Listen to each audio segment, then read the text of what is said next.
If you've been creating content on LinkedIn, you are going to have a ridiculously easy time on Substack. And here's why. I need to be upfront with you. I'm not a LinkedIn creator. I've never been one. I started writing on Medium back in 2018. I've built my list on Kit. And even though I have a LinkedIn profile and it's always been relatively easy to reach people there, I never fully invested in the platform. It just didn't speak to me personally. But here's what I have done. I've helped hundreds of writers, creators, coaches, authors transition to Substack from all kinds of platforms. And the ones coming from LinkedIn, they tend to have the smoothest experience. So in this video, I want to share what I have observed, not as a LinkedIn expert, but as someone who deeply understands Substack and has watched dozens of creators with different backgrounds leverage the platform. So if you've been on LinkedIn and you're curious about Substack, this is for you. Let's get into it. Let's start with why LinkedIn creators specifically tend to do well on Substack. You already know how to write for an audience, you understand hooks, you know how to communicate ideas clearly and concisely. You've been practicing this every time you post on LinkedIn. On Substack, you need those same skills. You're just applying them in a different environment. LinkedIn posts are typically short and punchy. Substack lets you go deeper if you want to, but you can also post short-form content through notes, which works almost exactly like LinkedIn posts. So you're not starting from zero. You're taking skills you've already developed and you're applying them somewhere new. And here's the other thing. If you've been on LinkedIn for any amount of time, you have content. Maybe it's posts you've written, maybe just the ideas you've shared, maybe it's frameworks you've developed or lessons you learned from your own work. All of that can be repurposed on Substack. And here's what a lot of people don't realize. Substack doesn't penalize you for republishing your work. You can take your best LinkedIn posts, expand them into longer articles, and publish them on Substack. You can take the core ideas from your posts and turn them into a newsletter series and multiple short-form notes. Nothing you have created goes to waste. It's all raw material that only needs some tweaking to fit the new platform. And the learning curve for LinkedIn creators on Substack is genuinely small. If you can write a LinkedIn post, you can write a Substack note. If you can write a LinkedIn article, you can write a Substack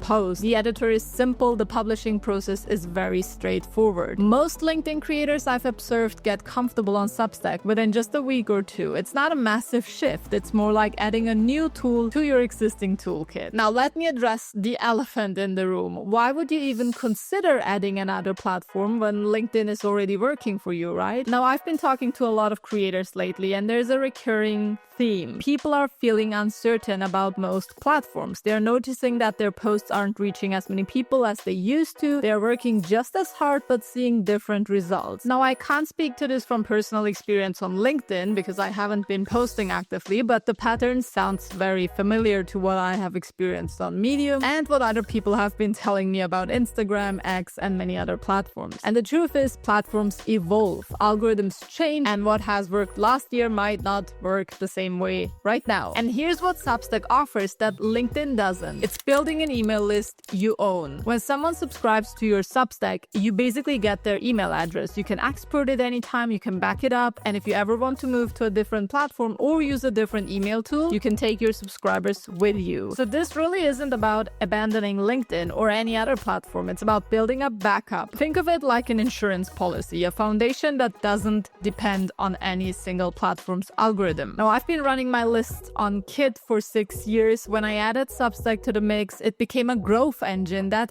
feeds the list. New people discover me through Substack, subscribe, and become part of a broader ecosystem. And you can do the same thing. You can use LinkedIn for visibility and connection, and you can use Substack to capture and own that audience long term. And here's the timing piece. Substack is actively investing in discovery and growth features right now. The platform wants creators to succeed because that's how they grow. Notes is pushing content to new audiences. The recommendation network helps publications grow through collaboration. There's an opportunity right now, and growing your Substack will never be as easy. If you're going to add Substack to your strategy, now is really the best time to get started before the platform becomes too saturated. And if you're ready to get started, I've put together a free resource to help you. It's called the Substack Starter Kit. It's a Notion dashboard that walks you through setting up your publication, positioning your content, and understanding how to use the platform effectively. You can grab it for free using the link in the description box below. Okay, now let's talk about what Substack actually offers, because it's more than just being a newsletter. The core of Substack is long-form articles that go directly to your subscribers' inboxes. For LinkedIn creators, this is an opportunity to go deeper. Those posts you write that could really be long-form essays, now that would be your place for them. Those ideas that need more than just a few hundred characters to explain properly, Substack is perfectly built for that. And unlike LinkedIn posts that get buried in the feed after a day or two, Substack articles live in your archive permanently. So someone can discover an article that you've published a couple months ago and therefore become a subscriber to your work. Notes, on the other hand, is Substack's short form feature. It's going to feel very familiar if you're used to LinkedIn. You can share quick thoughts, insights, observations. You can engage with other creators. You can stay visible in the feed even when you're not publishing long form articles every single day. The difference is that Notes exists within an ecosystem designed to convert readers into subscribers, because every note you post has a subscribe button attached to it. People who like what you share can instantly join your email list without an additional call to action. And Substack also has a built-in chat feature where you can create community spaces for your subscribers. This is something unique no other platform really offers in the same way, because you can have ongoing conversations, share updates, answer questions, and build a sense of connection with your audience in your own chat. For people who want to build community, coaches, consultants, experts, this is a really powerful feature. But you can also go live directly on Substack. You can host Q&As, run workshops, have conversations with your audience in real time. And the recordings of these live sessions can stay as postings on your publication for people to watch later. This is another really easy way to build trust and connection that goes beyond just written content. And one of Substack's most underrated strengths is how creators support each other. When another publication recommends yours, for example, their subscribers see a prompt to subscribe to you. You can do recommendation swaps like those, collaborate on content, and tap into each other's audiences. This kind of built-in collaboration doesn't really exist on any other platform in the same structured way. On Substack, it's literally part of the culture by now. So how do you actually make this work alongside LinkedIn? Let me share what I recommend. First, I never recommend abandoning a platform that's not working at a given time. If LinkedIn is bringing you visibility, connections, and opportunities, keep using it. Substack isn't meant to replace LinkedIn, it's meant to complement it. The goal is to build something you own while continuing to benefit from all your platforms that you've built over the years. Now, here's a very low effort way for you to start. Take your best LinkedIn content, the posts that performed well, the ideas that resonated, and expand them into Substack articles. You've already validated these ideas with your audience, so now you're just giving them a permanent home. On top of that, use Notes to stay active on Substack between your longer posts. This can be as simple as resharing insights you're already posting on LinkedIn, adapted slightly for the Substack audience. And gradually, you will build a library of content on Substack while maintaining your presence on LinkedIn. And here's what I tell people who are nervous about adding another platform. You don't need to spend 20 hours a week on Substack. A few hours is enough to get started and to see tangible results. One article per week, a few notes here and there, maybe engage with a few other creators in your space. Of course, the more you put in, the more you can expect in return, but it doesn't have to feel like a burden early on. You're not reinventing your entire content strategy, you're just expanding it one step at a time. And here's what I've seen happen. People who give Substack a real try, even just a few hours a week, they tend to love it, and I promise that you will too. Not just because of the results, but because of how the platform feels right now. The community is supportive, the readers are engaged, the whole experience is very different from the typical social media grind while still being promising. The other thing to understand is that Substack rewards consistency. On LinkedIn, your post from last week is essentially gone. On Substack, your article from last month is still there, still attracting new subscribers, still building your authority. Every piece of content you create on Substack can compound. Your archive becomes an asset, and new subscribers can binge your catalog and see the depth of your expertise before they decide if they want to subscribe. This is a very different dynamic than social media, and it's one of the reasons why I'm so excited about the platform. So let's bring it all together. If you've been creating content on LinkedIn, whether it's posts, articles, or even just engaging in conversations, you're going to have an easy time on Substack. The skills transfer, the content can be repurposed, the learning curve is very minimal. And what you get in return is something LinkedIn can't really offer. It's an email list you actually own, a permanent archive of your work, and a platform designed to help creators build sustainable businesses. And I'm not saying to leave LinkedIn or any other platform, I'm saying consider adding Substack to your strategy, spend a few hours a week on it, see how it feels, give it a real try, and judge based on whether you like it or not. I think that you're going to love it, and I think you're going to love the results that you'll be able to create with minimal effort. Now, if you found this helpful, hit subscribe because we post new videos every week on how to build your audience and income on Substack so you can properly monetize your expertise. And if you want to learn how exactly you can start your Substack publication right now, watch this video next where I break it down one step at a time. I'll see you in the next one.